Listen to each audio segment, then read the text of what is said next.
Okay, thank you very much. So welcome back, everybody. Welcome to the second lecture on gravitational wave backgrounds. Yesterday, we saw a brief review of standard cosmology and basic concept of general relativity. Today, we are going to focus on the definition of gravitational waves, something that we actually started yesterday. If you remember, we are going to adopt an approach based on perturbation theory, okay, considering some perturbation on top of a background metric. And now I think I can really apply this joke. I really hope you got quite some coffee because you are going to need it. There are going to be many indices today, you'll see. So first definition of gravitational waves, which we already started yesterday, was based on fixing our background space-time to Minkowski, to flat space-time. This is called linearized gravity, remember? And actually what we discussed is that this was equivalent of fixing the frame, the observational frame of reference, since somehow we are breaking the general transformation of coordinates underlying in general relativity, and we are rather substituting this transformation by an infinitesimal version. We discussed yesterday that is just a residual symmetry of the original one, still a general transformation of coordinates, but just infinitesimal version. And the requisite, given how the metric perturbations transform, which is through these derivatives, remember the notation, normal parentheses imply a sum of indexes, the square brackets imply anti-commutation, commutation.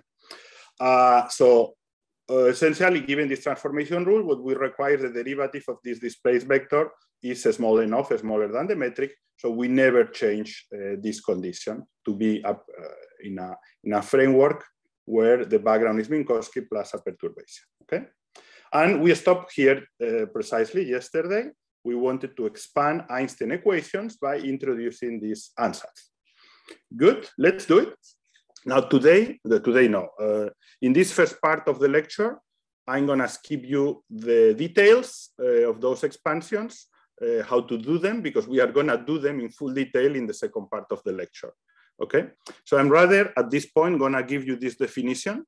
We can define the trace reverse metric perturbation, which is defined as any trace reverse variable. So you take the original one and you subtract the trace times the, in this case, background metric, which is Minkowski, 1/2, okay? It's called like that because the trace of the H bar quantity is minus the trace of the original perturbation.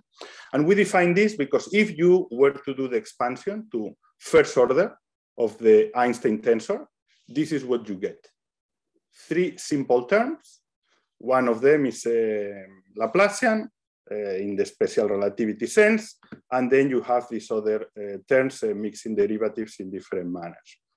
Now, this is what you get when you expand to first order in your metric perturbations on top of Minkowski, your Einstein tensor, the left-hand side of Einstein equations. And I'm expressing it in terms of this trace reverse variable just for convenience, so I can write in terms of 3 terms instead of more terms, okay? But it's not relevant. I could write it in terms of the original variable, as actually we will do later on. Now, remember that we have this residual symmetry. So this is in our power to apply these transformations any moment we want. Because in other words, you know, when we are in a system of coordinates, say x mu, we can always change to another system of coordinates, x prime mu, in principle with an arbitrary vector here, as long as it verifies this condition. We change system of coordinates, and hopefully by that transformation, that doesn't change the physics, we can simplify it. So what do I mean? For instance, we can take that opportunity to make a transformation and use that vector displacement to impose over my trace reverse metric that its divergence is vanishing. This is known as the Lorentz gauge. It's pretty much the same as we do in electrodynamics, okay, or in U1 gauge theories. And now, in case you are wondering, imagine, so I'm gonna show this technicality, imagine that in a given system of reference where you were, your original trace reverse metric perturbations were not divergenceless. So this was different than 0. Okay, there's no problem. You make your transformation of coordinates. You transform correspondingly your metric perturbations. And then you ask yourself, if the original divergence of the original trace reverse metric perturbations is different than 0, let's call it f, okay, a function different than 0. How does it look, the new divergence of the new metric perturbations? They are equal, just from the transformation rule, okay, of how these tensors transform. They are equal to the divergence of the previous ones minus box in Minkowski, okay, this is the Laplacian operator in Minkowski, over the displaced vector. And this I want to make it 0.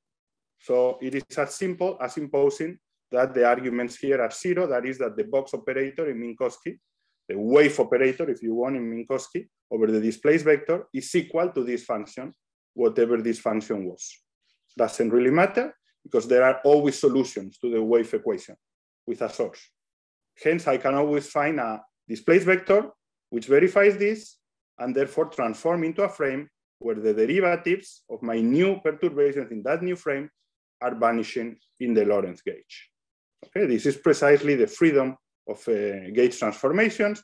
It's the same as in gauge theories, in field theory of particle physics. This is gauge transformation in gravity.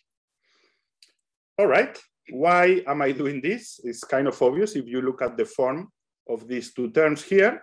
I have derivatives where some of the index is contracted with another index of the trace reverse metric perturbation. Okay, in this case, beta and beta here, alpha and alpha, both are contracted. In this other case here, alpha with alpha. Therefore, if I am in a frame of reference that verifies the Lorentz gauge, these two terms, I can just put them to 0. I'm not changing the physics, I'm just simplifying it by having transformed the coordinates into a convenient system of reference. So I can remove them, and then my Einstein equations to first order in this perturbation, in the trace reverse perturbation, h mu nu bar, it's simply a box operator, wave operator, if you want, in Minkowski, equal your energy momentum tensor. So this is starting to look more and more to what we want, no? Because after all, this is a wave equation. All right, and so far so good, I hope. Let's do some counting of degrees of freedom. If originally we started our metric perturbations with a tensor that has 2 indexes with 4 values each, these are 16 entries, obviously 4 times 4 matrix, but it's a symmetric tensor because that's what the metric tensor needs to be. Hence, there are only 10 independent degrees of freedom in that 4 times 4 matrix. And out of those 10, I'm already eliminating another 4 through the Lorentz gauge condition, because the Lorentz gauge condition are 4 conditions in reality. 1 for every index, every value of the index mu, I have 3 here. So in total, by having made this jump into the Lorentz gauge system of reference, out of the original 10 degrees of freedom, I subtract 4, I have 6 degrees of freedom. Is that all? We may ask ourselves, and probably you can already anticipate what's the answer, or hopefully you even know at a technical level. So is that all? Well, we all know that there are not 6 degrees of freedom in gravity, so not really. And what's the reason why that's not all? Because remember, we can do transformations of systems of coordinates through this infinitesimal change. And in reality, if I impose a transformation such that the box operator over the new displacement vector is vanishing, okay, this is still a residual gauge symmetry within the Lorentz gauge system of references. Why? Because I jump from one system of reference where I verify Lorentz gauge condition into another one where I still verify it. I'm not changing now the condition, I'm just changing the coordinates in a convenient manner. And as long as my vector respects this equation here, box operator or wave operator over the vector equals 0, then I'm not even changing my Lorentz condition. Okay, why is this convenient? Because this further residual gauge transformation allow us, as long as, and this is very important, if, okay, we are outside of the source, so we take to zero now energy momentum tensor, we can make explicit changes, if you want, through this transformation on the amplitude of the tensor perturbations. So essentially, what we choose, exploiting this gauge freedom, is that now the zero, any zero component of the tensor perturbation is vanishing. We also choose that the trace, in the sense of summing the indexes here, it's zero, vanishing, and we are left with the Lorentz gauge condition now written in terms of spatial derivatives, only applied to the 3×3 spatial part of the metric. Okay? And this is called the transverse traceless gauge. So essentially, what I'm saying here is that by successive changes of system of coordinates, we can jump finally into a system of coordinates where we've made an explicit gauge choice in which the amplitude of the perturbations for the zero components vanish, the trace vanish, and the divergence of the spatial components vanish. And this choice of gauge is very interesting because essentially now it allows to count us, well, this gauge, or the fact that we can do this further residual gauge transformation, we count the degrees of freedom. We had 6, and now this condition are another 4 degrees of freedom that we can reduce, because there are 4 conditions imposed here over the psi mu that we use to reduce from 6 into 4 degrees of freedom of our metric. So I hope this is clear. And here, what you see is that by just counting, we are capable of deducing, of deriving that the linearized Einstein equations in a very special system of coordinates, those called the transverse traceless gauge choice, are such that the perturbations, which are transverse and traceless, are governed by a wave operator. Okay, now I ask out loud this question. What happens with the transverse traceless gauge if I am inside the source? Imagine you have an energy momentum tensor, which is a continuous function in space, a situation where you have a source, and you are evaluating now the same equation with the presence of your energy momentum tensor. Now I raise up this question to the students attending the lecture. Can I or can I not take the transverse traceless gauge choice? Can I jump into a system of reference where this is verified? Anybody has any idea? Wants to speak? Yeah. Hello? Yeah, I hear you very low. Ah, okay. No, yeah, no. No, you can't, because the trace will be equal to the trace of the energy momentum tensor. Exactly, very good. So essentially, this is not possible because, you know, the gauge freedom I have to choose these conditions over my metric elements, I don't have that gauge freedom to impose it over the energy momentum tensor. For instance, I cannot make the zero, the components would have a 0 in the index vanishing, okay, just because I change a system of coordinates. So it is not possible to use this residual gauge to jump into the transverse traceless gauge condition. All right, this is not possible. But the fact that we cannot take explicitly vanishing this 0 component or make it traceless doesn't mean that we cannot reduce from 6 to 2 degrees of freedom by exploiting this gauge freedom. We applied, we cannot make explicitly vanishing these components, neither the trace of the energy of the perturbation, but still we are left with 2 degrees of freedom, which verify, well, here's the trouble, no? We are left with 2 degrees of freedom, but here we still write a matrix that encodes like apparently 6 degrees of freedom. It's simply that 4 of them are redundant because they depend on the other 2 independent real physical degrees of freedom through this, by imposing this new change of coordinates. I hope this is clear. So in this first approach to defining gravitational waves, what became clear is that in the absence of a source, so very far away from a source, or once a source has stopped acting and emitting gravitational waves, we can make explicit choice through clever gauge transformation, clever gauge choice, that the zero components vanish, the trace vanishes, and then because we are in the Lorentz gauge, that is divergenceless tensor, the spatial part. Very good. Now, the equation of motion of these perturbations, which are traceless and transverse, are a wave equation, a relativistic wave equation, which is what these guys imply here.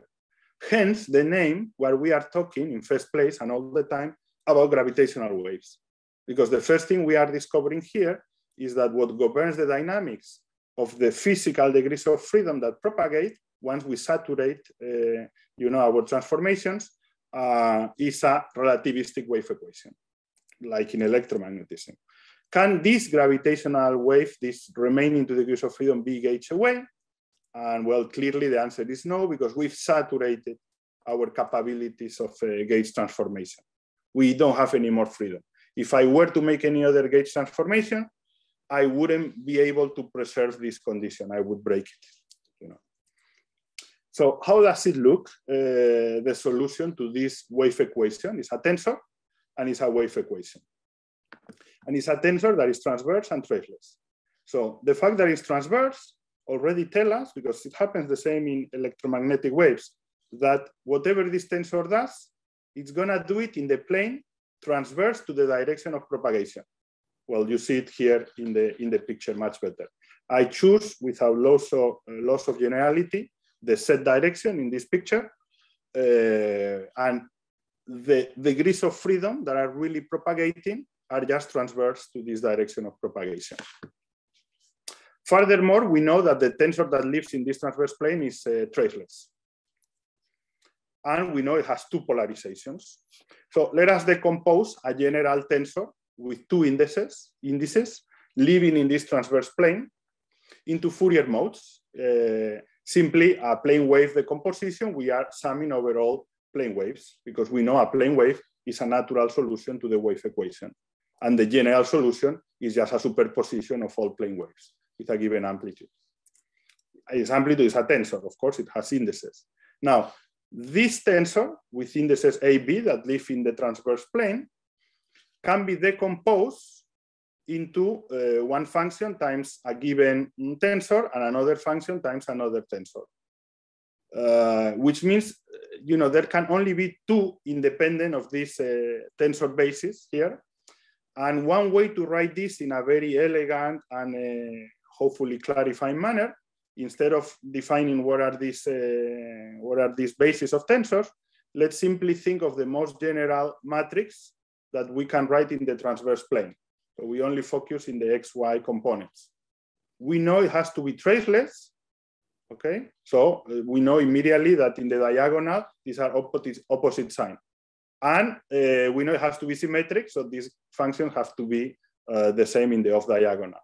So essentially, this is a general way of writing a traceless matrix living in the two-dimensional plane orthogonal to the direction of propagation. And of course, over these functions, we know that we need to impose the transversality condition. Now, if you do like this, you could separate this into matrices, H plus times a matrix that has 1 and minus 1 here, plus H cross that has a 1 and 1 here in the off diagonal, and then zeros everywhere else. Those would be these tensor bases. I hope you see it. Now, they have a name here, plus and cross, for a reason. Because the first mode, the cross mode, is such that if you were to have a ring of test masses, say infinitesimally, light masses that we imagine they are connected through an imaginary ring, even that's not the case, and then a wave pass transverse to them, what the plus mode is gonna do is gonna squeeze in the transverse directions, let's say X and Y directions, as the wave passes. Whereas the cross mode it's going to do the same, but in the diagonal directions as the wave passes. Now, of course, cross and plus, you can rotate your system of reference in the plane 45 degrees, and you exchange what you call cross, what you call plus, all right? So they don't have an absolute meaning. It's only once you fix your system of reference in the plane. This simply comes from understanding that the solution to these functions are oscillators, as it comes from this equation. And having a matrix of this form, if you compute the space-time line element and you plug in this functional form for your matrix for the perturbations, this is what it will do in the spatial displacements of the position of the test masses. There are videos here. I put some links. We are not going to stop to watch them, but once I pass you the transparencies, you can have a look and see this more dynamically. Now, second approach to gravitational waves. Is there any question, first of all, before I move into the second approach, about this first approach?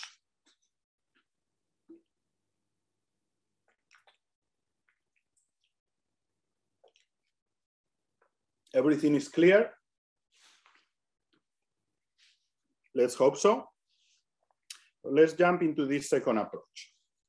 Okay, in this second approach of gravitational waves, now we are going to aim to provide a gauge invariant definition of gravitational waves. Because I don't know what you think, but I find myself very unsatisfactory the fact that in the previous approach, in order to finally see that there are 2 degrees of freedom, we seem to need to make gauge transformations until we arrive into that system of reference where it becomes manifest what those 2 degrees of freedom are. And I don't find that very satisfying, so let us try a different approach. Now, in this second approach, yet for simplicity, we are still going to remain in Minkowski at the background level. And we are going to consider again perturbations on top of Minkowski, but much smaller than 1, once again, in order for them to remain perturbation. Now, this approach is going to be based now in some property of the Minkowski background. Minkowski is, of course, invariant under rotations, spatial rotations, as part of the symmetries of Minkowski. And this allows me to decompose my metric perturbations correspondingly into a scalar, vector, and tensor parts, which are a scalar, vector, and tensor with respect to the rotational group. Okay, so this is a scalar that when I rotate my system of coordinates a given angle, whatever the angle, any 3-dimensional direction, it remains the same. A vector transforms as a vector when I rotate the angle, a tensor transforms as a tensor under those rotations. So what does this mean? It means that we can decompose, for instance, the 0,0 component of the metric perturbation. Since it's a single component, we are going to associate it to a scalar field. A scalar in this sense, of the 3-dimensional rotations. The 0i components, which are symmetric with the I0, these have one index, therefore we can think of them as a vector. So we can decompose them into the gradient of a scalar field plus another vector. And the tensor part, or if you want the spatial part, sorry, it has 2 indexes.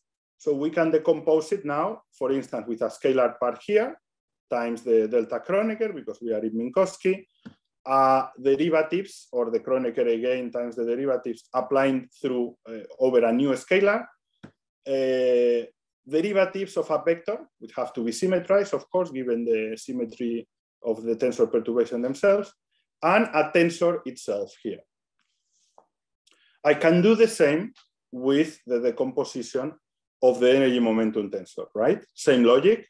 I'm not gonna repeat it because it's the same logic as with the metric perturbations.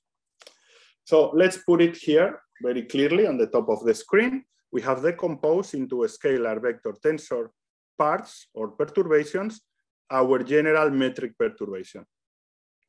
And we've done the same with the energy momentum tensor. Let us count now a little bit the degrees of freedom here.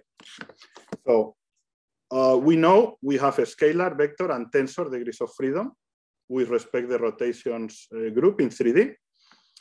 And this essentially implies that we characterize the metric perturbations by a bunch of functions, these ones, and the energy momentum tensor by another bunch of functions, which are scalar, vectors, or tensors. Now, let's count the scalars. So there is in this natural decomposition one scalar in the 0, 0 component, another scalar of which we take the gradient in the 0i component, and 2 scalars in the ij component.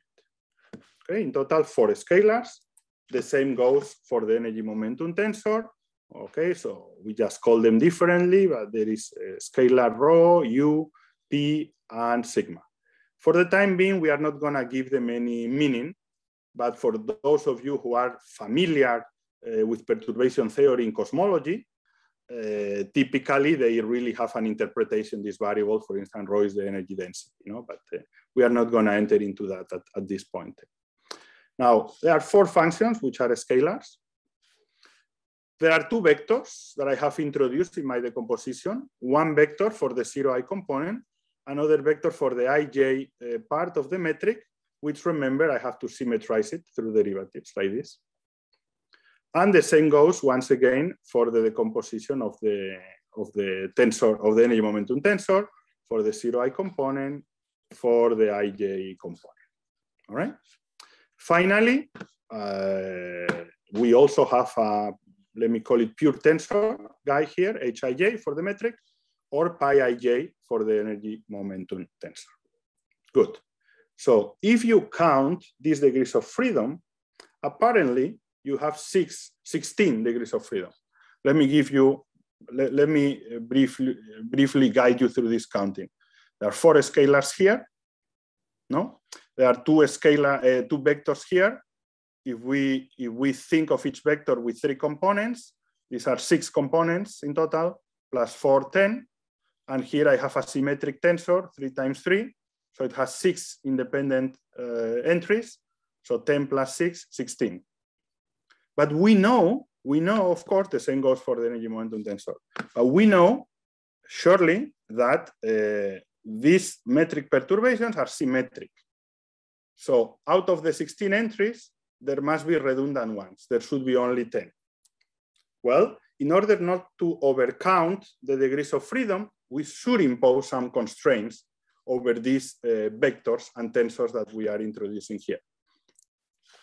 And these constraints are actually very simple to consider. If, for instance, look at the metric perturbation 0i. This must have only 3 degrees of freedom. If we are already introducing 1 degree of freedom through this scalar field, this vector Si must have only 2 degrees of freedom. So how do we remove the 3rd degree of freedom of a vector? Well, we make it divergenceless, such that the 3rd component depends on the former 2. And we do the same with the F vector that it's introduced here in the spatial part. And we do also the following appreciation or the following consideration over the metric perturbation here. It would have 6 components, but we can make it divergenceless. And this already implies 3 constraints because there is 1 index free here, so 3 values, and we can make it traceless.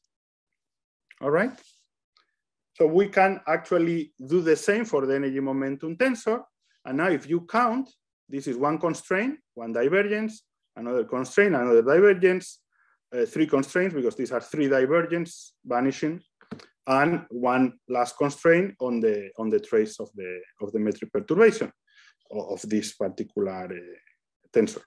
So altogether, these are 6 constraints. That's the same in the energy momentum tensor, and that's how we eliminate 6 constraints. So essentially, in reality, what we have is a decomposition in 10 degrees of freedom in the moment you realize that this has to be a divergence-less vector, this one as well, and this guy here has to be divergenceless and traceless. Those are choices that make mathematically an identity, this decomposition. Okay, it is a mathematical theorem that any tensor in a 3-dimensional space can be decomposed univocally in this manner. Very good. So using this theorem, which of course I'm not demonstrating, I'm just showing you, what it looks like, the actual statement. We know now that we are dealing with 10 degrees of freedom in our scalar vector tensor decomposition. But furthermore, we can use physics. So one physical constraint we know is that the energy momentum tensor is conserved. In general relativity, this implies to take a covariant derivative, but since we are in a Minkowski background, it is enough to take actually normal derivatives of the energy momentum tensor. So if we take it, look at this. This is the divergenceless condition on the energy momentum tensor. So essentially there is one index free. So there are 4 conditions. And this is summing over different components. So what it's doing this condition is relating different components of the energy momentum tensor decomposition. For instance, if we apply this, one of the relations we find is between the 2 scalars, u and rho. Another relation we find is between the scalar sigma and scalar u again, but with a time derivative minus the scalar p. And then we also have like a relation between vectors, which implies 2 constraints because we know each of these vectors only have 2 independent components. So we are only equating, if you want, 2 of the components. So in other words, this physical constraint that must be verified by our physical system implies that we have 4 constraints over the elements, scalar and vectors of the energy momentum tensor decomposition. So we can literally remove 4 degrees of freedom from our counting. We are only really dealing with 6 degrees of freedom because out of these 10 degrees of freedom here, they are not independent. They are related through these conditions. Okay, so far so good, I hope. What about conditions over the metric? If we were to use the same trick, this would be a bit complicated now because the same trick, the physical condition of divergenceless, applies not over the metric or the metric perturbation, but over the Einstein tensor. But what we have decomposed into a scalar vector and tensor is the metric perturbation, not the Einstein tensor. So we cannot apply this same trick. We are going to use instead our physical symmetry. What do I mean by this? Let's make a gauge transformation, so a change of coordinates through an arbitrary vector displacement. We know the transformation rule of the perturbations. And now we decompose our displacement vector in the same fashion as we did with our perturbations. So we take the 0 part as a scalar and the spatial part as the gradient over a scalar plus a pure vector, which is divergenceless. Altogether, this represents 4 degrees of freedom, the 4 entries of this vector. Now, rename in terms of these new variables, d0, d, and di. This means that I can transform now my quantities in the metric, because remember, this is the transformation of the metric through derivatives of this guy. Now I introduce, where I have this vector displacement here, I introduce this decomposition, and this is how it looks, the transformation. The scalar phi transforms into a scalar phi minus the time derivative of this d0 scalar here. And so on and so forth. For each of the scalars, there is a transformation rule. There is a transformation rule for the vectors also, for the pure vectors, in terms of, in this case, time derivative of the pure vector. And very interesting, I think we are going to appreciate here for the first time that these transverse traceless degrees of freedom, which were the pure tensor perturbations, actually do not transform.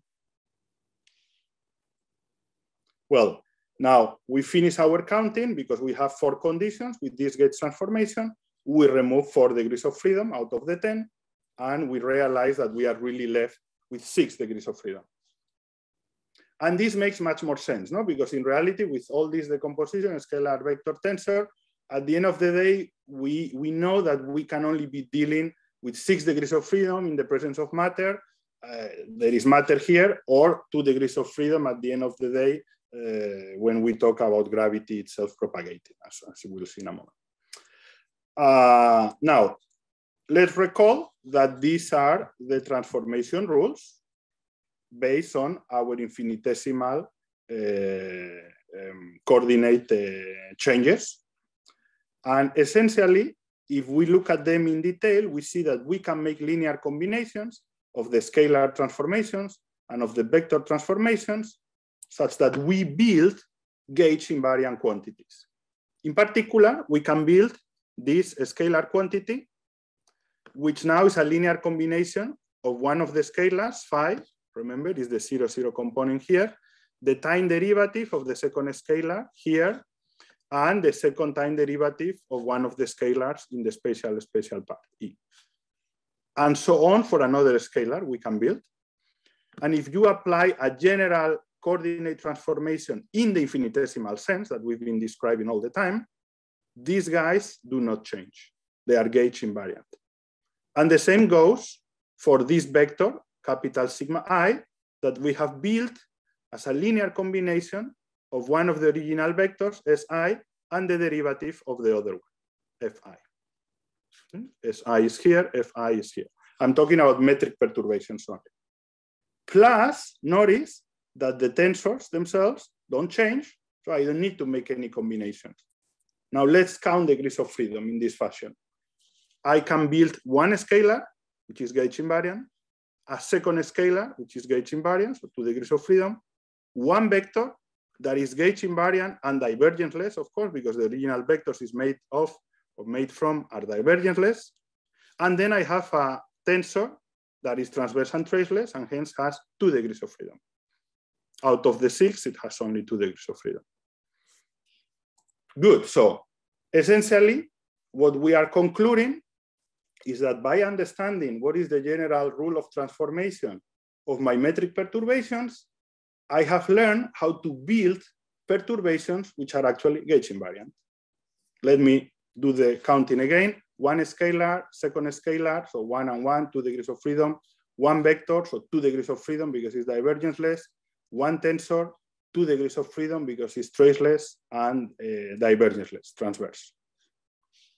Now, this implies, if I can write my metric part in a gauge invariant fashion, I must be able to write the Einstein equations, or let me start if you want, the Einstein tensor in terms of these variables.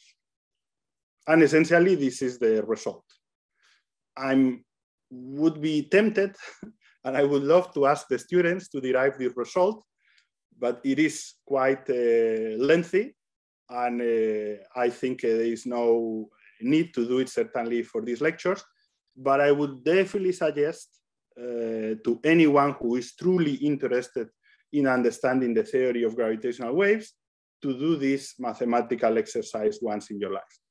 And then realize that you can write your, if you want, perturbed Einstein tensor in terms of these gauge invariant perturbations. Why? Because if you can write the Einstein tensor like this means that I can write the Einstein equations, now balancing the right-hand side from the perturbations of the energy momentum tensor. I can write them in a gauge invariant fashion. So what we are writing here is the gauge invariant perturbed to first order Einstein equations. I think you should take a moment, a minute of appreciation how relevant it is this, because with all the difficulty one has to deal with general relativity, there is a metric theory that has a lot of redundancies, no, which is the gauge transformations, which allow you to jump from one system of coordinates to another.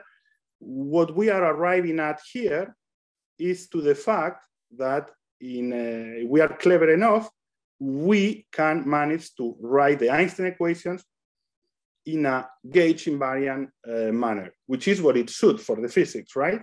We don't want our physics to depend on our choice of coordinates. That doesn't make any sense. So it was kind of a priori expected that this would be possible. We've just done it step by step here. Now, if this is the case, that we can write our Einstein perturb equations in this gauge invariant fashion, let's have a look to the equations. For the first scalar, what we have is a Laplacian equation. For the second scalar, we have a Laplacian equation. For the vector, we also have a Laplacian equation.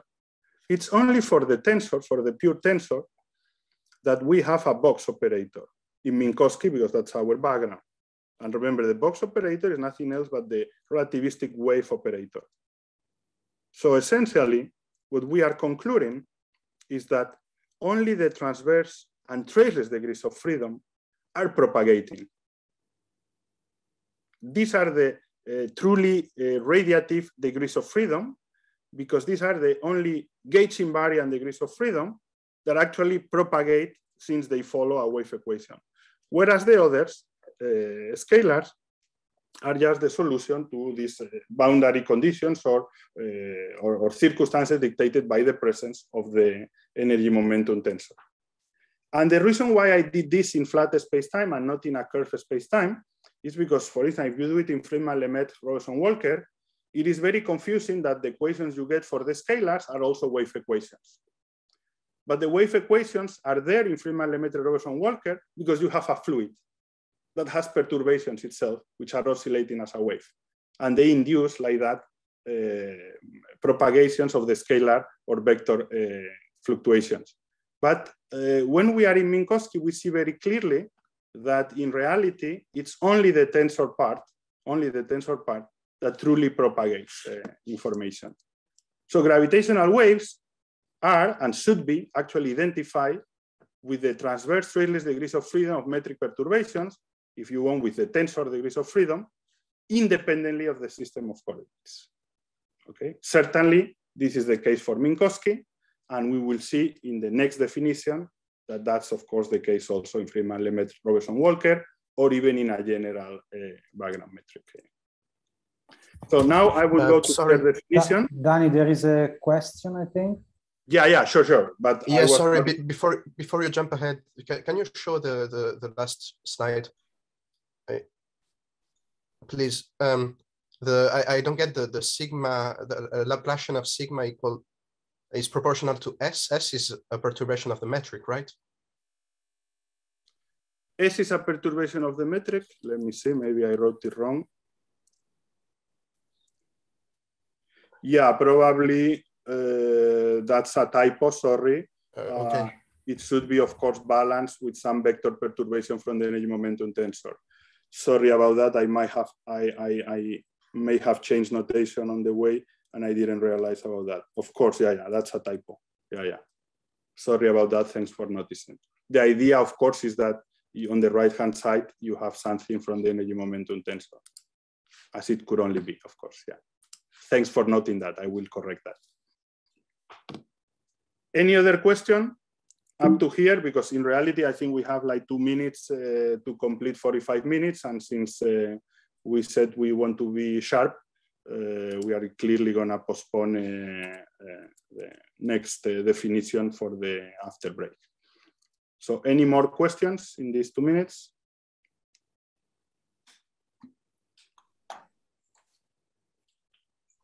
I think it's very important, guys, because you know, today already got more complicated, no? Because we have tensor with indices. You have to follow the logic of what I'm saying, not so much looking at the detail of how to balance indexes or what variable is what. The whole question here is to follow the logic and to learn that you see in this fashion, once we identify that we can decompose into scalar vector tensors, that's a symmetry of the background, we can identify what are the truly propagating degrees of freedom, which of course— There is one more question, I think, from Rotem. Please go ahead, Rotem. Hey, quick question. It's kind of troubling to me that we have dependence on a vector quantity. It just seems like kind of confused how it could be Lorentz invariant if you have to choose the direction of the tensor, for example, of the vector, sorry. Yeah, it's an interesting question. It is not Lorentz invariant. It is invariant under this transformation of coordinates, which are not Lorentz transformation. Okay. Okay. So, yeah. Thanks.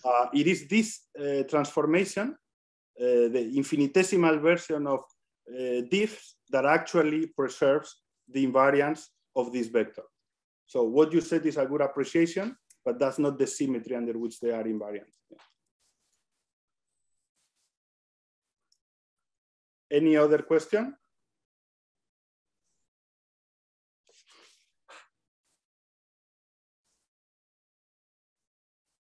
If not, well, I'm very happy to stop here. You guys tell me for how long you want to break, and then we'll be back with our third definition. Very good. Shall we stop? So we reconvene in how much? Whatever you guys prefer, really. I mean, it's really up to you. Depends on how much you want to cover. So it's 20 past. Let's reconvene at 15:40 in 20 minutes, sort of. Go. I can start? Okay, excellent. Yeah. All right. So now, first, before I start, since there was a nice question about Lorentz transformations, I went back to my review with Chiara Caprini because it let me think it a little bit. And actually, what happens, or the note we have about the comment or the question is the following. General Lorentz transformation, change of coordinates, is going to change the metric in this fashion. And in order to preserve equation 3 in the review, which is this equation, the fact that we have a perturbation on top of Minkowski, this is the condition you must impose over the Lorentz transformation. And the problem is that whereas this is always preserved for rotations, okay, rotations do not spoil the fact that this is smaller than 1, boost could spoil it. And if you think about it, this makes sense. Because if you do a very strong boost, meaning moving at relativistic speed very, very close to the speed of light, you know, as we will see in a moment, actually, in this third definition, these guys carry energy. And if you boost very much with respect to something that carries energy, you are going to see it more energetic. And this is, in other words, what translates into the fact that this will become not a perturbation for the background metric. So in general, our infinitesimal general coordinate transformations are not compatible with arbitrary boosts. They are still invariant under Poincare transformation, modulo permitting a boost not strong enough to make this bigger than 1. It has to be much smaller than 1. Okay, this is the condition and the more exact answer to the question. All right, let me now continue with the third definition of gravitational waves. Now, there is some comment in the chat, but I don't see the chat for some reason. Ah, thanks, no problem. Let's continue now with the third definition on gravitational waves. Now we are gonna be a bit more general. We are gonna take a perturbation on top of a background that is identified with the Friedmann-Lemaitre-Robertson-Walker metric. As we saw yesterday, and as probably all of you know by heart, hopefully, this is the metric describing the whole universe. And therefore, this definition of gravitational waves is all we need for doing these lectures. Still, as you will see, there is some complications associated. Well, first of all, let me say that I'm going to reduce the case to the flat, spatially flat, Friedmann-Lemaitre-Robertson-Walker case, just for convenience. The whole reasoning I'm going to show can be done for a curve Friedmann-Lemaitre-Robertson-Walker space metric, but we know from observations that at least the observable universe is within very good approximation flat. So I'm going to assume that. So now our space-time element, let me put the chronometer so we really do 45 minutes. 1 sec. Start. Our space-time element, it's essentially in the background, is given by this line element, which is with a scale factor outside, because I'm using conformal time. So I can pull out the scale factor outside of this line element, which is nothing but a Minkowski line element. So I can write it with the Minkowski metric. So this is the background I'm gonna use, all right? G bar mu nu is equal to A squared eta mu nu, where eta mu nu is Minkowski, and A is the scale factor. And now we want to introduce gravitational waves. This is the convenience of using conformal time. We can use the fact that the scale factor is factorized out, and we introduce conformal perturbations in the sense that these are perturbations of Minkowski, which also multiply the A squared. All right. Now we are going to focus directly on the transverse traceless degrees of freedom, because we have already identified when we were dealing with Minkowski that these are the truly radiative degrees of freedom. And being in the universe with the expansion of the universe doesn't change nothing, because in reality, this is just a conformal transformation of my metric. We can appreciate this here. So the infinitesimal space-time line element is given by our total metric, G tilde, which is this one here, which we can write now as a conformal transformation of our G metric, where the conformal factor is the scale factor. So it only depends on time, actually. And the G metric, so the metric with no tilde, okay, it's again our perturbation on top of Minkowski. All right. So this is the approach we're going to take. Let us recall, first of all, before we do any massage of equations, that our equations for gravity are the Einstein equations, which are given by the Einstein tensor being equal to the trace reverse part of the Ricci tensor equal to the energy momentum tensor. And I emphasize the fact that the Einstein tensor is the trace reverse part of the Ricci tensor, because if the trace reverse Ricci tensor is equal to the energy momentum tensor, modulo, of course, the gravitational coupling, the Planck mass suppression here, this also implies that the Ricci tensor is equal to the trace reverse energy momentum tensor, where the energy momentum tensor trace reverse is defined as we usually define any trace reverse quantity for a metric. So very good. Now the question we first want to address is, what is the Ricci tensor for this total metric with tilde that is conformally transformed from our other metric with no tilde, that is Minkowski plus perturbation. And first of all, let us recall from general relativity or from differential geometry, what's the definition of the Ricci tensor?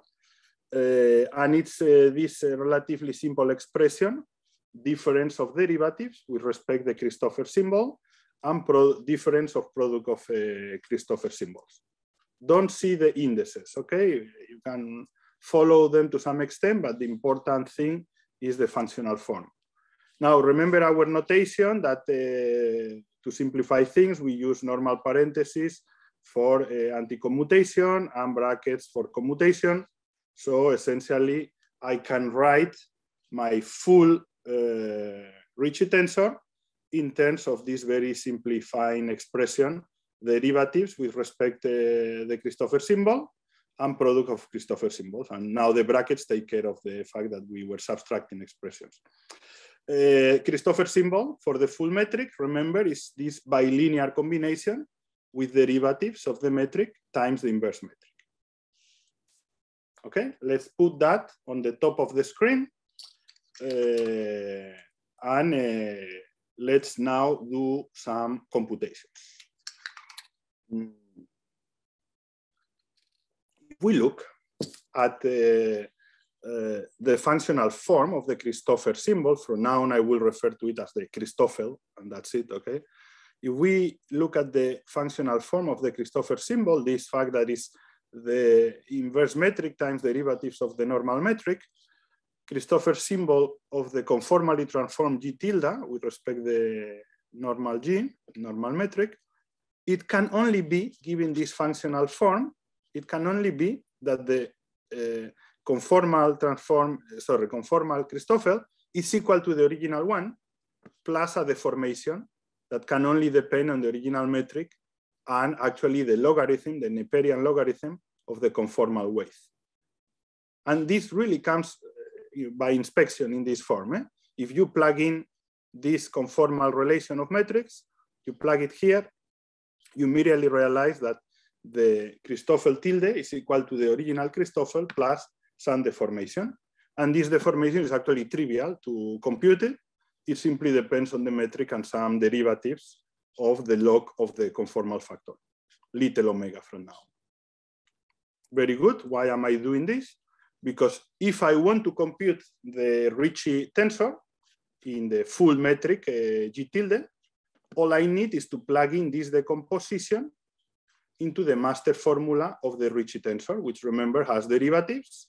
So I plug in now this decomposition, Christoffel plus its deformation, and in the products of Christoffels, I plug in the original Christoffel plus deformation times original Christoffel plus deformation. I hope you are following. I'm gonna try to be slow in these steps, and do not hesitate to interrupt me if at some moment you feel I'm making a step too fast. Now, from this consideration of plugging the Christoffel plus its deformation into the definition of the Ricci tensor, we immediately arrive into the conclusion that the Ricci tilde it's equal to the original Ricci, the Ricci evaluated in our original metric, remember Minkowski plus perturbation, plus some deformation, where obviously this deformation can only come from the deformations of the Christoffels, right? So let's write it here on the top above the blackboard or the green board. Now we have that the Ricci tensor we want to compute, it's equal to the one with no tilde plus some deformation. And this deformation must depend on the deformation of the Christoffels with respect to the original metric. This deformation can only depend on the original metric, remember Minkowski plus perturbation, and the log of the conformal weights. Well, we put together the factors from the previous expression in the previous blackboard, and essentially the deformation of the Ricci tensor, it's simply given by derivatives of the deformation of the Christoffel, then products of the deformation of the Christoffel times the Christoffel itself, then the other way around, exchanging the indexes, and then products of the two deformations of the Christoffel. Where, remember that the deformation of the Christoffel is actually trivial to compute it from the actual definition of the Christoffel symbols, and it's given by these simple expressions of derivatives of the log of the conformal wave, with the metric also involved here. When from now on, I'm going to use this notation that omega mu means the normal derivative mu with respect to omega. Omega super mu means normal derivative super mu. Okay, where we rise up indexes here with the metric G, which remember is Minkowski plus perturbation. Now, question to the audience: how does it look, this correction to the Ricci tensor? Can you guess it already from what I have here? Remember that this guy, which is written explicitly here, the formation of the Christoffel, is just a function of the metric and of the little omegas. So how can this variation depend on those elements? Yes, please. Santiago, I think, I don't know, your name is not written, but I think I saw Santiago. It's going to be the divergence of the perturbation of the Christoffel symbol plus symmetrization of the product of the Christoffel symbol and delta. Well, I mean, that's what is written here. You see, what I'm asking now is that if these guys, this deformation of the Christoffel depends on this, what can it be the functional form of this guy in terms of the arguments of the deformation of the Christoffel? You see? So the answer is actually fixed by the fact that this deformation has to be a tensor, and therefore it can only take the following form. Just think the only way you can make a tensor of two indexes using these derivatives of little omega. And essentially you can put a product of, sorry, this should be new, obviously that's a typo. You can put a product of derivatives You can take a covariant derivatives in the gravitational sense. We will define it in a moment. You can take again a contraction, a product, no, by contracting the indices and then times the metric. And then you can do the same contraction with covariant derivatives times the metric. It can only take this form. Whatever the details of this complicated algebra, it has to boil down to this form, because these are the only manners in which you can write a tensor out of the arguments you have here. It was a tricky question, not easy to answer. After some calculation, if you explicitly introduce the functional form of the deformation of Christoffels, this one, into this expression, then you get your coefficients. There's another hand. Go ahead, please. Yeah, I have a question. What is actually with terms of the type G mu alpha, omega nu? I mean, they would also have two Lorentz indices mu nu. Why are they not allowed in delta R mu nu? So which one are you saying? Sorry, G mu? Something like G mu alpha, omega nu. So contraction between one omega and one and the metric. One omega and you still have the mu nu indexes free.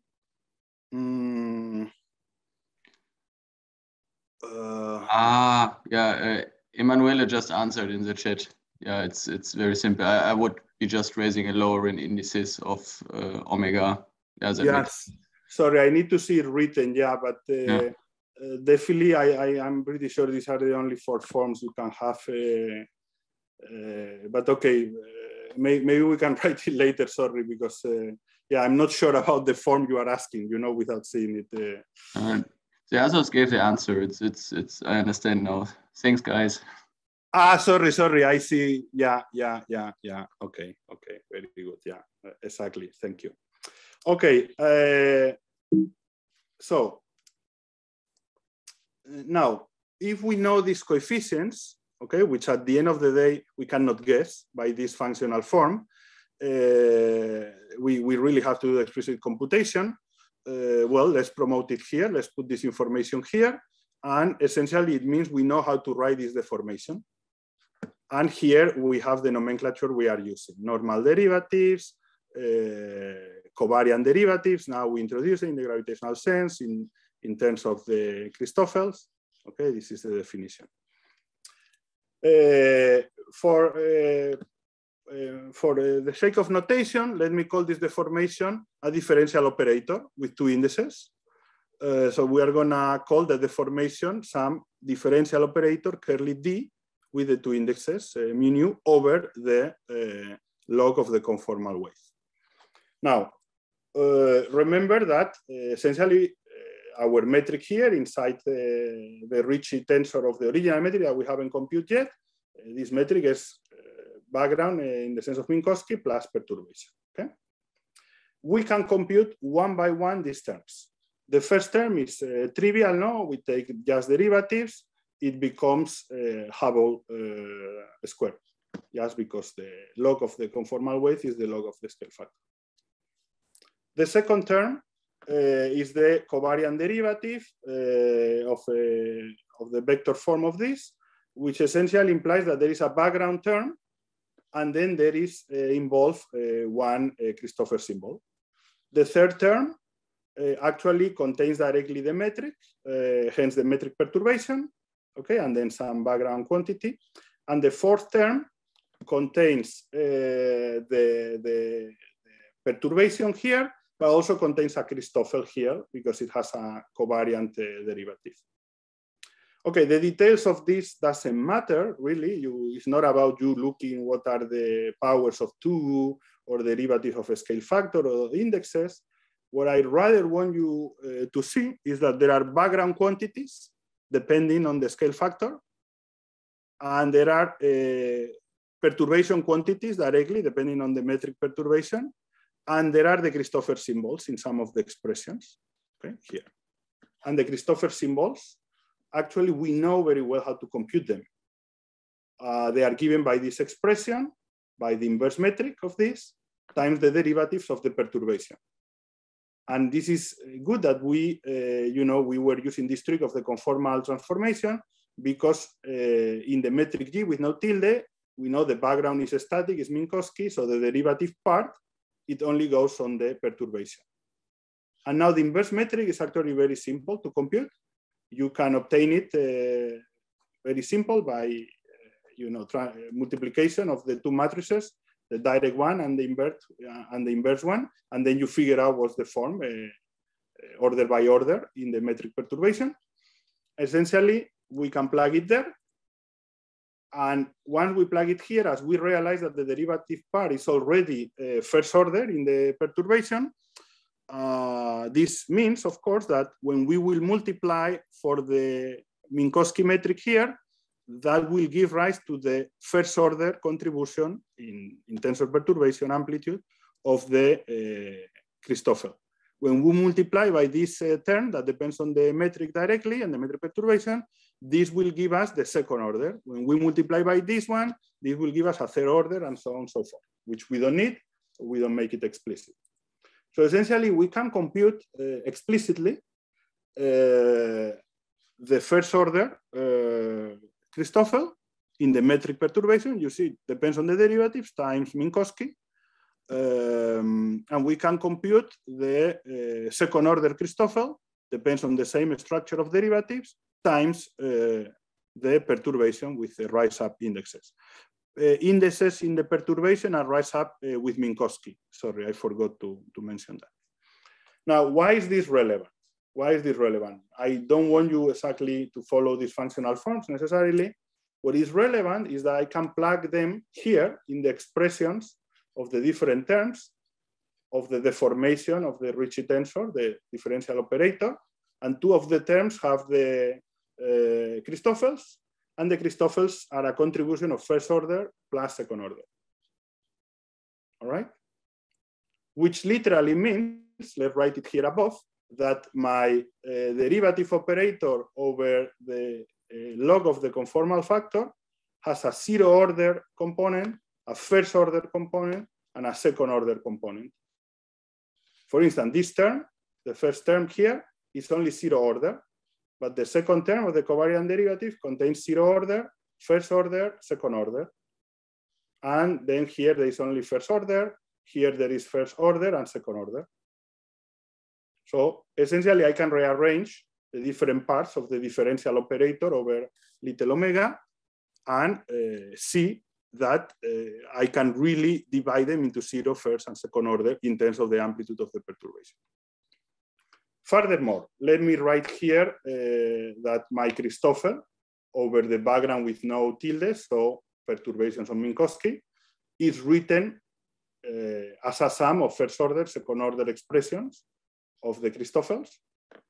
And why is that relevant? Because now we can use it also, not only to deduce that there are zero first and second order into this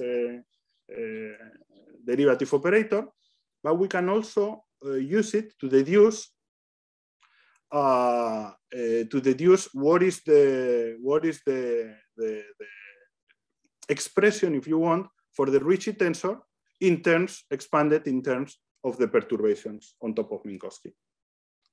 And how do we do that? We take once again the functional form of the Ricci tensor, so derivatives of the Christoffel plus products of Christoffels, and we introduce here the decomposition into first order and second order terms. Okay, we just plug it here. I put dots referring to higher orders that we don't need. We plug it here, we plug it there, and altogether immediately helps me to realize that the tensor, the Ricci tensor of a metric with perturbations over Minkowski, it has a first order term that comes only from the derivatives of the first order Christoffel, and it has two other terms that come from the derivative of second order Christoffel and product of first order Christoffels. And we are going to call this the first order deformation or the second order deformation and the second order deformation. We plug it here, we write it all clean here. What we have arrived at is that the tilde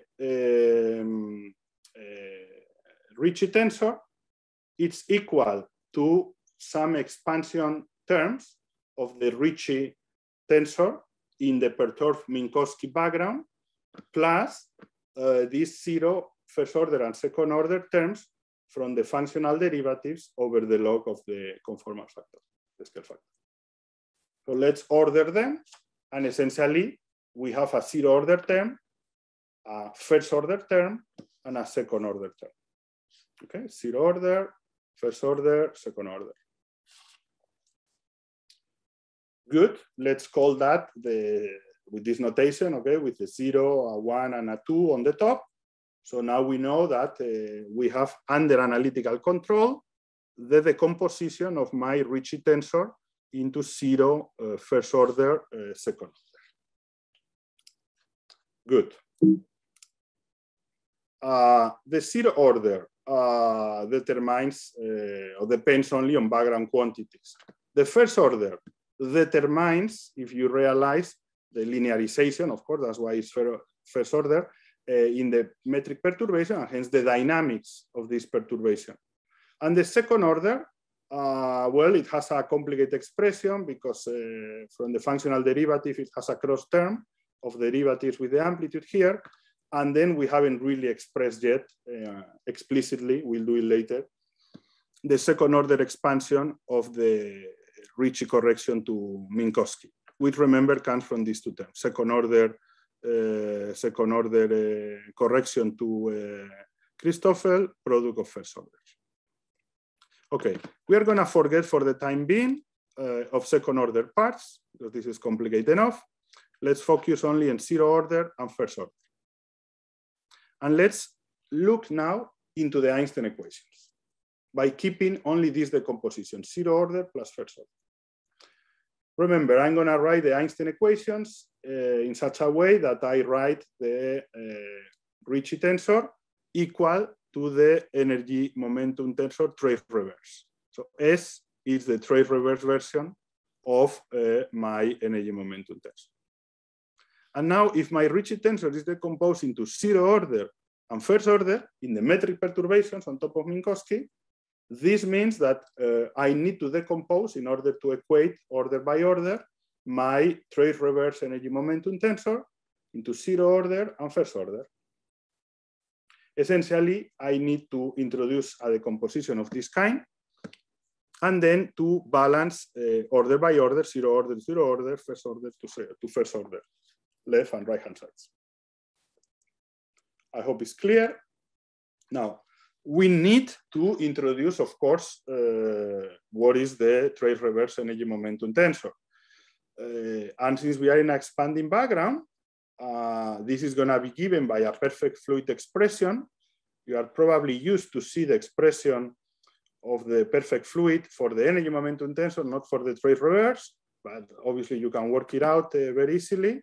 And then we are going to allow for having some anisotropic stress, some perturbation on top of this perfect fluid form that does not have the form of a perfect fluid. If we expand the perfect fluid form immediately, because we have the metric here, we decompose into background, so Friedman, Lemaitre, Robertson, Walker, and perturbations.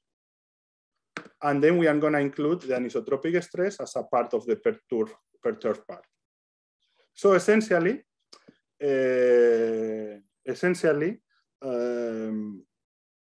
this is naturally the decomposition we are looking after. We have a 0 order and a first order. Okay, 0 order because it doesn't depend on the perturbation at all. First order because it depends linearly in the perturbation and on this so-called anisotropic stress. And now let's decompose the anisotropic stress into a scalar vector and tensor parts. The same we did before with metric perturbations or with the energy momentum tensor. We want to do that because remember, I'm only keeping at the perturbation level the tensor part of the metric perturbation since I'm only interested in that. So I'm going to keep only the tensor part. So essentially, the Einstein equations are now, on the left-hand side, the curvature of space-time is decomposed into 0 order and first order of the Ricci tensor in the total metric with tilde, and it's equal to a 0 order energy momentum tensor and a first order energy momentum tensor, remember, trace reverse. At the background level, we are going to equate the zero order with the zero order. And when we do this, what we find from the 0, 0 components is that we have a relation between the Hubble rate and the second derivative and the energy and pressure densities of the background. And when we do it with the diagonal elements, no matter which one we use, it's the same. We have a similar relation with a plus of the Hubble rate and second derivative equal to some linear combination of energy density and pressure of the background. And what are these equations? Do they look familiar to you? Well, I call them first and second, and essentially if we sum them, what we recognize is the Hubble constraint. And if we subtract them, what we recognize is the acceleration equation. So what we are deriving is nothing else but the Friedman equations for the expansion of the universe, as it should at the zero order. Okay, and this is a first consistency check of our expansion. Since this was expected, okay, what happens at first order? At first order, we introduce the functional form of our decomposition, and it looks like this. It looks on the left-hand side, look, sorry, I plus the Planck scale, I pass it to the right-hand side. As a wave operator, kind of expected, no? This is what we are expecting over our perturbation, but there is kind of a mass term. And well, what is about this mass term? I'm pretty sure we all know that the graviton doesn't have a mass in general relativity, certainly. So what's going on? What's going on is that at the first order, in the perturbations of the trace reverse energy momentum tensor, we have this other term. And through the Friedman equations, these terms balance them out exactly. So essentially, what we have in reality is that at first order, once we eliminate those terms, we have a relativistic wave equation, and these are the dynamics of gravitational waves in a Friedman-Lemaitre-Robertson-Walker background. As expected, it's a wave equation over expanding background where we have a standard friction term. Pretty much the same with the scalar field, but here with the tensor perturbations. And we see that the source is the tensor part of the anisotropic stress. Good, kind of expected. So the Ricci tilde tensor is decomposed in zero order, first order, and we identify that from the first zero order, we get the expansion of the universe, the Friedman equation. And from the first order, we get the dynamics of gravitational waves. Good. So what about the second order? Well, the functional form of the second order, we actually have it under control.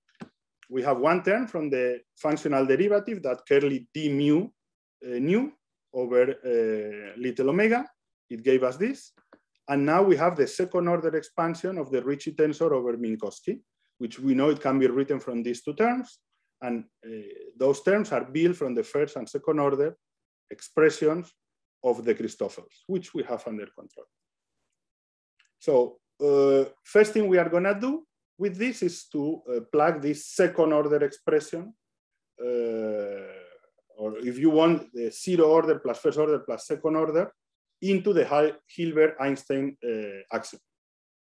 Hilbert-Einstein axiom is written in terms of the Ricci scalar. The Ricci scalar is the trace with the total metric. So let me call, just for practical purposes, the square root of the determinant times the inverse metric, this little f function, just for practical purposes. So my Hilbert-Einstein Lagrangian that describes gravity is written in this fashion. And it turns out that this f mu nu, I can actually, which is, remember, the product of the square root of the determinant times the inverse metric, I can very easily expand it up to second order, because I can easily expand to second order the determinant and the inverse metric. So we put the pieces together, and essentially we have a zero order contribution to this f mu nu, first order term and second order term. Good. This means that I can write my Hilbert-Einstein axiom as the product of the expansion of this f mu nu in zero first and second order times the expansion in zero first and second order of my Ricci tensor, okay, which we did in the previous calculations. In other words, the Hilbert-Einstein axiom I could write it as zero order contribution plus first order contribution plus second order plus other contributions, of course. The zero order comes from the product of the zero order elements here, F mu nu, R mu nu tilde. Okay, zero element, zero order, give the zero order contribution. The first order contribution to the action comes from the product of the zero order of F mu nu, first order of R mu nu, and vice versa. And the second order comes from the zero order of F mu nu times the second order of R mu nu, vice versa, and then first order of each of those. Good. We can compute those exactly. I'm gonna skip you the details.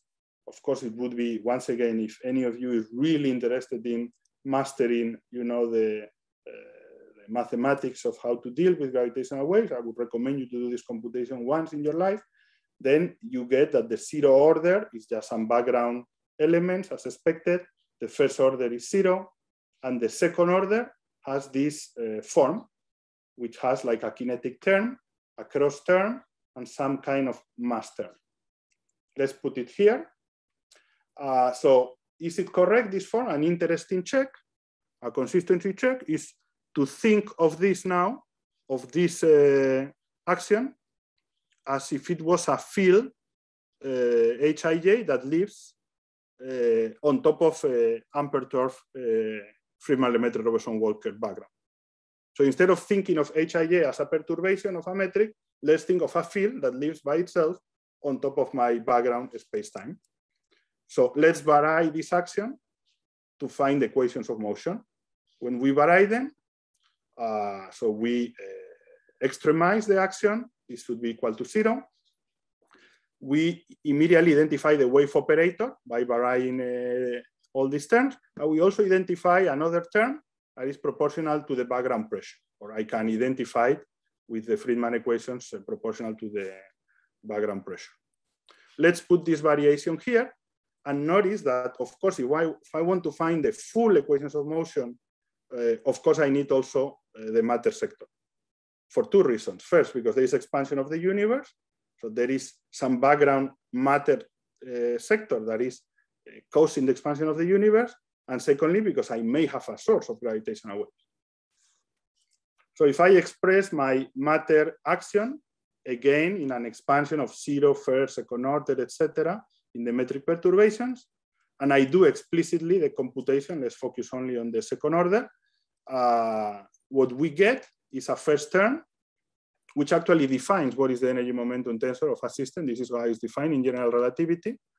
And a second term, or a first term that goes in first inverse metric perturbations, and a second term to second order here. We can do explicitly what is the functional form surviving here.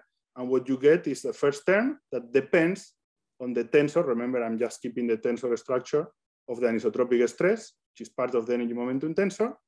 And here I get another term from this functional derivative, functional differences of the energy momentum tensor that is proportional to the pressure.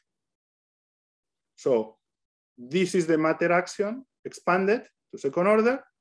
Let's vary that. Let's vary again.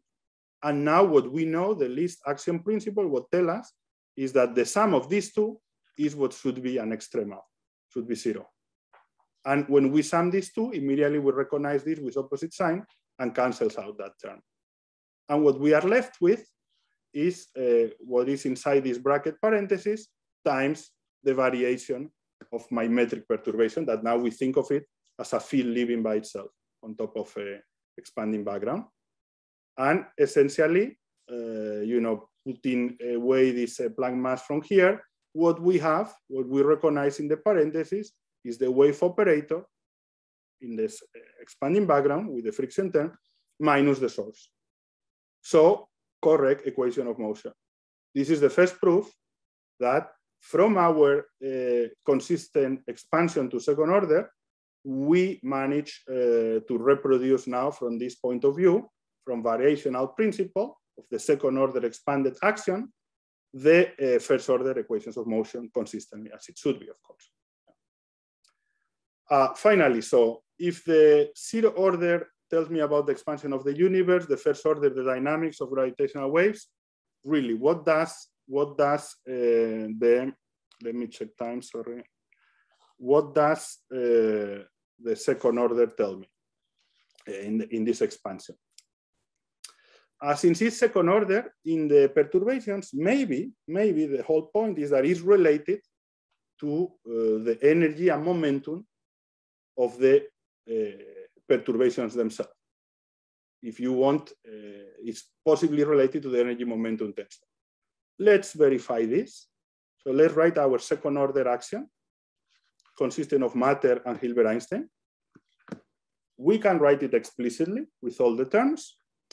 And now let's think of it as a Lagrangian of a field, Hij, a tensor field, that lives, let's think of it again, that lives on top of a expanding background, Friedmann-Lemaitre-Robertson-Walker. So we can apply the Nether's theorem and find out what is the energy momentum tensor associated to this tensor guy, Hij. It has this famous form, I'm sure you've used in your field theory courses, but remember that the Nether theorem doesn't fix completely the functional form of your energy momentum tensor. You always have the possibility of a derivative of an antisymmetric three form. So in order to remove that freedom, what is typically done in electromagnetism and what we are going to do here in gravity too, is to take a spatial average. Normally, electromagnetism is a time average over the oscillations of the waves. No? Here, we are going to interpret it as a spatial average, could also be considered as a time average. Why? Because then, if this is a volume integral, a volume average, this becomes a surface term. And therefore, at infinity or a sufficiently long distance, we can remove it. And we don't care about it. So in this way, we can promote into a gauge invariant definition the energy momentum tensor of this so-called volume average, if you want, expression. As long as the volume average procedure is over volume much larger than the wavelengths that characterize, if you want, the spectrum of these tensor perturbations, once you decompose it in Fourier, then this is a good definition notion of energy momentum tensor. And we have the Lagrangian because we know the second order axiom. So we just compute it exactly. And what we find is that the energy density associated to this energy momentum tensor, 0,0 component, it's given by this expression.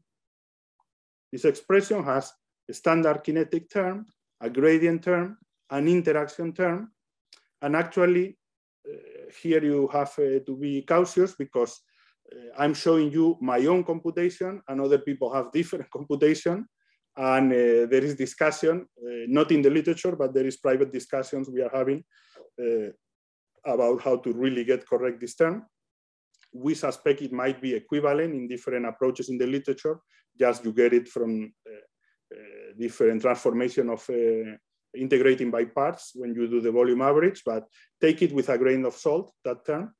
But it's gonna be relevant. It's gonna be relevant because let it be that term here or the other term that other people have in the literature at sub-horizon scales, which is when tensor perturbations really behave as waves, the gradient term or the kinetic term are gonna be completely dominating over this term, completely dominating. So we can eliminate it. And this comes in all the approaches that are in the literature. And when we talk about free fields, that's when we really want to measure this energy density once the waves are away from the source. So the source, we take it to 0. So we are not going to consider for capturing the energy density this term. Furthermore, for free fields, since these are essentially plane waves in an expanding background, so with some damping, the kinetic term is essentially the same as the gradient term. So essentially, we have derived now from the Nether theorem what is the energy density of gravitational waves for sub-horizon modes, once the modes behave as gravitational waves, and for free fields, or after emission and the source have stopped. This is the famous expression that probably you've seen everywhere of the energy density carried by gravitational waves with a volume average over sufficiently large regions encompassing the wavelength of the of the gravitational waves. Again, what we are deducing here is something non-trivial, which is coming from this second order expansion. When we plug it into the Hilbert-Einstein term axiom, applying the Nether theorem, we have just learned that there is an energy density carried by gravitational waves. Okay, I see there is a question, but since we are about to finish, please let's finish, and then of course we can pass into questions. Since the gradient and kinetic are pretty much the same, typically this formula is written like that with single time derivatives. So let's give it its own you know, space here. The energy density carried by gravitational waves is defined within a sufficiently large volume, larger than the wavelength of the perturbations, by this master formula, which probably which invite us also to think that if we take volume averages here, this is gonna define, of course, the energy momentum tensor over the background. So essentially, what you have to realize is that this second order expansion is literally telling us how gravity gravitates. This is why it's a second order. It's telling how the background is curved by the fact that the background was perturbed in first place. And this is what we identify with the energy momentum tensor. In a much more clear way, the energy density explicitly is this. Maybe you've seen it written like that. So before with primes, these are derivatives of conformal time. Here I express the reduced Planck mass in terms of g, the Newton constant, and I put ordinary time variables. And this is probably the formula you've seen in many places. And finally, in this approach, let us signal that the energy density, you know, is a number. So I can define a spectrum by decomposing in the wavelengths, these guys, and this will define me what is the energy density spectrum of a given background of gravitational waves. So now I will have to jump into fourth definition. I don't think we have time because we have 2 minutes left for the 45 minutes. So we're gonna keep the fourth definition for tomorrow if you guys want, otherwise we skip it. It's about making general expansion over a general background. But let me finish the lecture today with something much more relevant.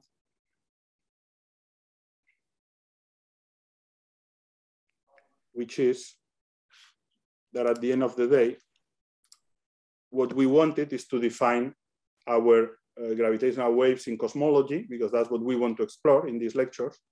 So we have identified the gravitational wave with transverse traceless degrees of freedom in the metric expansion.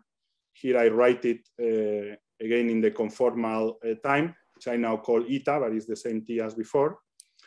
We have derived that the equation of motion is the relativistic wave operator with a friction term due to the expansion, sourced by the transverse traceless part, the tensor part, of the anisotropic stress, which is any deviation of the full energy momentum tensor with respect to the background energy momentum tensor. Now, the game we are going to play in the next lectures, in the remaining of the week, is to look for situations in the early universe where at a fundamental level, some scalar fields develop non-trivial gradients, and hence they provide a non-trivial transverse traceless part of an anisotropic stress, or gauge fields develop some non-trivial electric and magnetic components, which again have a non-trivial transverse traceless part, and so on and so forth for fermions.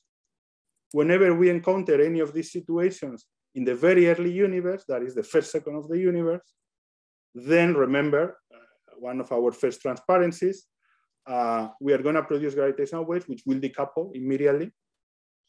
The fact that gravity is so weak makes it difficult, but still they probe the early universe, and that's why we want to detect them.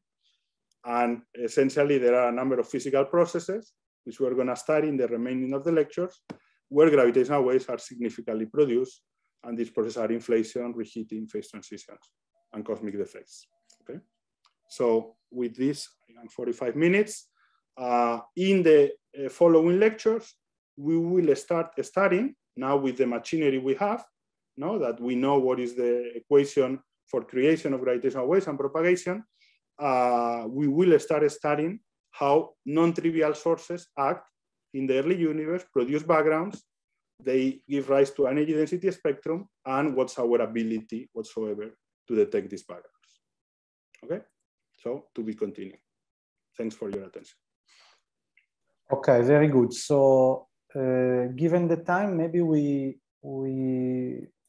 I don't know if you want to answer the question of Emanuele now or in the discussion session directly. I'm happy to say it now. No, I don't think it's a good approach to take this volume average for inflation, during inflation. That the question is, does the volume average hold for inflationary gravitational waves? No, the way you should think about the tensor perturbations during inflation is really as tensor perturbations. Okay, the tensor perturbations during inflation that we will see tomorrow, actually in full detail in the lecture, are excited out of initial quantum fluctuations. The inflationary, so they don't actually have a source. Okay, they are coming really out of a quantum mechanical effect. They are like inflated due to the inflationary expansion. Okay, they are enhanced, but then their wavelength is stretched and they leave the Hubble radius and they freeze. So they become freeze tensor perturbations, not waves. And they only become waves once they cross back inside the Hubble radius. And in that moment is when they start becoming as a proper gravitational wave background, which from the point of view of direct detection experiments, we could try to detect as a background. But from the point of view of the CMB, for instance, from the cosmic microwave background, where you are probing both super horizon and sub-horizon scales at the same time, you should only think of these tensor perturbations as that, tensor perturbations, not try to ascribe to them an energy density spectrum.